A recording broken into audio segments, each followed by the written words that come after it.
You know, there's one thing that I still don't quite understand. So many brands are trying to copy, if not even clone, the Surface 4 Pro, but in my opinion so far none of them have fully succeeded just because they are trying to offer pretty much the same for a lower price, which is not the way that I would like it to see, because I would really like to see from someone making no compromise at all, getting full force behind it and trying to actually beat the Surface 4 Pro. If the Lenovo Miix 720, which on paper at least seems to do that, will actually achieve that, we will see in this full review. So let's just start off and talk about the tablet here first. And just in terms of design and build, they actually managed to at least get on par with the Surface 4 Pro because it feels very solid, doesn't really bend at all. The watch band hinge is great for the stand because it goes all the way back and is very stiff. It works great. Beneath there we have the SD card tray. Here we have the side firing speakers. So all of this in terms of construction is really nice done. It has pretty much the exact same weight as the Surface 4 Pro already, which is nice. And also the dimensions are very, very similar. On the top here we can see the ventilation holes for the hot air that comes out. Here on the left side we can see the headphone jack, USB Type-C, which is Thunderbolt 3, USB 2.0 on this side. And on the other side we have USB 3.0 along with the volume rocker and power button. On the front we can see the Windows Hello camera that works with infrared to recognize your face, and on the back we can see the other camera as well. Here on the bottom, of course, the dock connector. So overall definitely nice build quality, feels solid, nice design, it's quite lightweight, so all is good here. Now, I want to get into the highlight for me though, which is the type cover, because this easily beats the Surface 4 Pro type cover and actually even many, if not almost all laptops. And this sounds maybe weird, but it, even though it's just a type cover that actually works with the angle as well, manages to deliver such an amazing typing experience that I have maybe also only seen like on a ThinkPad or maybe Latitude, because yes, it feels a little bit different because we have a more of a stiff feedback, but this feedback along with the really great layout just works so great. It is also having 2 levels of backlight, really nice overall design. Here with the QWERTY layout we can adjust all the things really easily like volume and also brightness. Here with the really nice big cursors, I can type on this so fast, so error free, really nice and quiet with an amazing tactile feedback. And if I would have such a keyboard on all the laptops that I usually test, I would be more than fully satisfied because it at least beats all the type covers and actually, like I said, even most laptops. Now, if you're talking about the trackpad, that one works very well, but first of all, I want to show off the Windows Hello, because if I turn on the screen, just look at it halfway decently, even with weaker light, you can see it recognizes me quite well, so no real complaints here, actually quite nicely done. Now, if we are talking about the trackpad, you can see that it works well. If I adjust the screen, it works well, it recognizes everything really nicely. It is responsive, it's maybe a little bit small, but it feels high quality, and the surface texture has been done really, really nice. Of course, the screen also works very well, and let's already cover one thing that is, and we don't really need the type cover for that anymore, the stylus, which I'm a little bit confused about. Why? Let me zoom in a little bit so you can see that a little bit better. The reason is the following. If we open this up, we will see that it uses a AAA battery, or actually it's a quad A battery. And without it, it doesn't work. So with it works, which is absolutely okay. Now, where is my problem? My problem is the following. In the package, I also got these 2 small batteries, and I have no clue what they are supposed to do. Because first I thought you take off this cap and put it in, but no, this has nothing to do with that. But I guess it just has to be somewhere. I asked already Lenovo, just didn't get the answer in time for me, but I can talk about the stylus, because what it wanted to do at first, which I don't find anymore, is trying to connect via Bluetooth. So I don't have the Bluetooth connection. I guess this would just open an app. So let's just forget it and talk about the actual stylus and how well it works. And here I just have to point out one thing.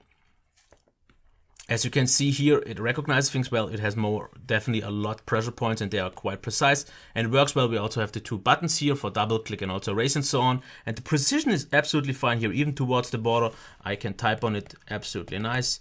But one thing that I just want to point out to be a little bit weird is that it sometimes feels like it loses grip, which is odd because the screen itself is a little bit sticky, and I will get into that in the display part. But sometimes it feels like it loses traction, like there would be a kind of ball which just flips away. It's therefore just not as good as on the Surface Pro, but it is, I would say, kind of the next best thing from all the ones that I've reviewed so far, because we have a little bit of grip to it and it doesn't feel like you would type on just plain or glass. So it is a good one, maybe just not the best one. And that's why I would say let's just go into the display. I want to quickly cover the values that I got with my Spider. Not that I really have to, because I don't want to spend too much time on that actually, but let's do it. As we can see here, the values for 100% brightness, I got about 400 lux, which is definitely bright enough, absolutely a good value. The black level there wasn't all that great anymore, but at around 70 to 75%, where I mostly used it, because 60 felt a little bit dull to me, the black value is very good. Didn't really have any really noticeable or mentioning worth backlight bleed. The contrast is maybe not the very best one, but still okay, and the white point was set to a little bit more than cold than it should have been, but it is absolutely fine still, because the high resolution display makes up for a lot, because I want to talk now about a little more about the subjective part. Yes, you will run into scaling issues a little bit. It's not that bad anymore, especially if you use proper apps. But it is worth mentioning that you will need scaling. I think I used 200%. The white point, like I said, a little bit colder, but I like it colder. Black level's already good. And the colors are, in my opinion, really nicely saturated. They are vibrant, they are vivid. Viewing angles are solid. So nothing really to complain. Besides, maybe that the display coating is a little bit weak and therefore it just feels a little bit sticky with your hand. It sticks and it attracts a lot of fingerprints. If you maybe use a screen protector, it will be fine. But maybe therefore it helps the stylus to work along. So the display is gorgeous. The coating could have been a little bit better, even though the contrast is a little bit on the weaker side. Now let's get into the speaker.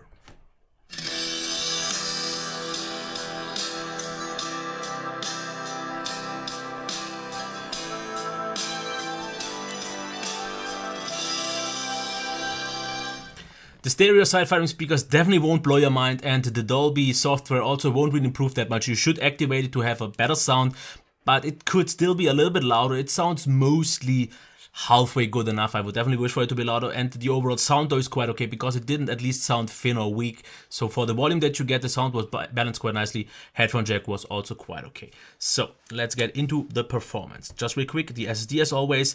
Read speeds of about almost 1600 are definitely very good. The write speed for a 256GB SSD, absolutely fine. The cold boot needed 11 to 12 seconds, which is maybe not great, but absolutely fine. Now let's talk about one thing where I'm not super happy, that is the performance, because due to the super high-res display, which is with 2880 by 1920, even higher than on the Surface Pro, you will see that it struggles a little bit to maintain a really smooth browsing performance, because there is a little bit of stuttering here and there, and it's just not amazing. It works, and especially if you use a mouse or the trackpad, it works way better, but it is not super smooth. So it's a little bit too high of a resolution to get a real. But if you just do normal daily tasks, browse the web, especially with the trackpad or the mouse, it will be fine. Even with the touchpad, it works nice, okay, with the touch screen. Of course, if you use Edge, it will be even better. And you can, and I would say pretty much the same as always now, you can do video editing, you can do photo editing, and you can play super light games, but the experience obviously won't be the best one, because this is supposed to be a super portable device meant for more like watching videos and also some light Word documents and such. And it still handles absolutely fine. Now let's talk about heat and noise. First of all, the heat. Values, absolutely okay, because under idle, at the bottom I had values of about 30 to 31 degrees, on the top about 1 degree more, with a CPU temperature of 38 degrees, so all is good here so far. Under load, the bottom got to 32 to 35 degrees, but the top already got to about 36 to even 45 degrees in the middle, which though is not a problem, but it reaches a CPU temperature of maximum of 84 degrees. But it didn't throttle, at least not from what I've seen, so this is good. But this comes with a little bit of a trade-off when it comes to the noise. And I will just give you a little bit of a demo here right now.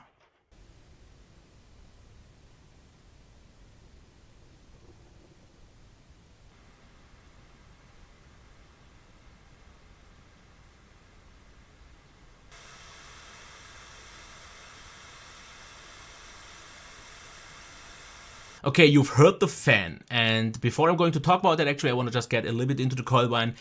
None of that, nothing to really mention here, because I could not hear anything, because the fans or the fan is pretty much running all the time. Not right now at the moment because it's a little bit colder here up in the studio, but in my living room or in my bedroom where it was a normal temperature, just a little bit warmer, it was pretty much constantly on level 1, which is very subtle, and in most cases it didn't really bother me, especially if I watched the video, I didn't really hear it at all.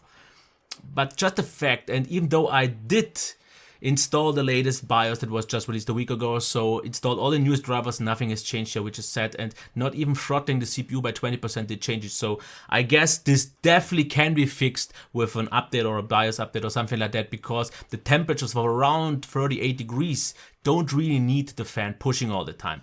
One thing though that is good, if you use it under load all the time, it never got really super loud, and the fan acoustic was very nice and subtle, so all is good here. Maybe not that great is the battery. The battery charge absolutely fine from 5 to 100% in 2 hours. And 5, that's a good value. It's the battery life where I'm a little bit underwhelmed, because I can actually, if I wanted to, already drain it in like 3.5 hours. And what I would see possible, at least for me, is 4 to 6 hours. 6 hours is already with quite light use and maybe lower brightness, because as I said, the display at 60% seems a little bit dull, so I use it at least at 70-75%.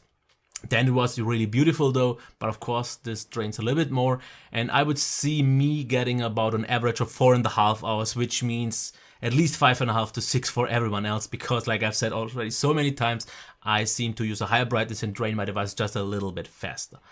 Now when it comes to the software, there's not really too much to say, because I've said it. There is the Dolby software, I don't really have to show it because there's not too much customization. It's an equalizer where you can set a few things in virtual surround, so it's fine. Otherwise, some Lenovo apps that are actually quite nice, that gives you some extra options for the keyboard, for the stylus and so on. But you don't really have to see that it's there, and it works out fine. And so we have covered pretty much everything, so that's why I would like to go to the pros and cons, not to make this any longer than it has to be. One thing that I definitely like a lot is that we have 2 USB Type A ports, even though just one is 3.0, but that's fine because usually we don't even get 2 anymore these days. Then we have a good build quality that is also very lightweight, which is nice to see. The display, I have to say, is gorgeous, but even better so is the type card, which in my opinion is the best you can get. So if you want a great typing experience on a convertible like this, this is definitely the one to go for, and the trackpad was good as well. I've already mentioned the display, which is gorgeous, maybe not the best, very best high quality, but super high res and absolutely nice to look at. The speaker, I would say, is okay, but really not much more. Solid daily use performance, but just solid because the scrolling could be a little bit smoother. Super subtle fan, as I said, no audible coil whine. The temperatures were still good, so it actually has room to be quieter if they decide to do this with a BIOS update. Stylus is included and it works well. Like I said, just a little bit of a sticky screen that sometimes slips is a little bit weird, but you can type on it or write on it really nicely. And Windows Hello face recognition worked absolutely reliable. Actually quite a handy feature, I have to say. Now what's not that great? Like I said, the weak display coating, it felt a little bit sticky, and as you can already see here, it attracts a lot of fingerprints. And it's actually a little bit therefore harder to clean off because we don't have the oleophobic coating. So it will look quite messed up quite quickly, and it's not easy to get away with that. Speakers could be louder after, but that's the only thing that I would complain about, just louder. High-res display makes it struggle, you will see this, especially in the scrolling. Battery life could be better, I would say it's at best maybe decent. And then the fan is pretty much always on. So to get back to the question that I had initially, is this the one that can beat the Surface 4 Pro? I am not so sure, because especially the only few weaknesses that it has are a little bit too crucial for me. I don't like the fans to be always on, even though super solid and super subtle. I don't like the sticky screen so much because it is a little bit of a mess. The performance is not great, and the speaker, even though not a big issue, is also not that great. So as you can see, we have a lot of high qualities, but the things that are not that great are enough just to be far away enough to not be a proper on the same level quality on the Surface 4 Pro. And I should actually get that one in time, maybe next week if I get the chance to actually review it, since I never really reviewed it. I've tested it a lot of times in the store, but never fully gave it my hands on. So this will come up and then I can tell you a little bit more, but I have to say it has a lot of potential, especially if they improve the performance a little bit, especially with the fans. This then could be, if the price is right, a solid competitor, but definitely not beating it. for a price of around 1200. In this configuration, there are higher end ones, a little bit lower end ones, but I think this is kind of the sweet spot with the 8GB, the i5, yeah, and the stylus is included. So the value is definitely not bad, but it's just not quite what I would have liked it to be. But otherwise, this would have been it. If you liked this review, thumbs up, subscription, and maybe some comments to tell me what you think of it, if you've maybe gotten a chance or if you have thought about getting one. Okay, until next time, bye.